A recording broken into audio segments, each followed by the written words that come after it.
അവരുടെ ഹൃദയത്തെ മനസ്സിൽ അത് വ്യഗ്രതപ്പെടുത്തുന്ന ഒരു ഘടകമാണ് ലഹരി എന്ന് മനസ്സിലാക്കണം. ലഹരിക്ക് അകപ്പെട്ടു പോയി കഴിഞ്ഞാൽ അന്യജടമോഹ ചിന്തകളെയും ഇടകലർന്ന് പോകുന്ന അനുഭവസ്ഥനായി മാറുവാൻ ഇടയുണ്ട് എന്ന് കാണുവാൻ കഴിയുന്നു. അപ്പോൾ ലഹരിക്ക് അത് അകപ്പെടുന്ന മനുഷ്യന്റെ കുടുംബ ജീവിതം അത് തകരാറിലാക്കുന്നു.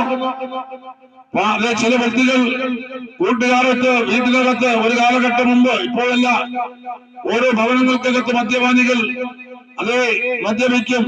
കൂട്ടുകാരത്ത് ആദ്യമൊക്കെ ഒരു പരിധി വരെ അങ്ങ് പോകും, പിന്നീട് കൂട്ടുകാർ മദ്യമായിട്ട് വരും. ഈ കുടുംബനാഥന് മദ്യം അത് കൊടുത്ത് അവനെ അത് ബോധമില്ലാത്തവനാക്കിയിട്ട് അവന്റേതായ ഭാര്യയെ കുഞ്ഞുങ്ങളെയൊക്കെ അത് വശീകരിക്കുന്ന അവരെ അത് പാപത്തിലേക്ക്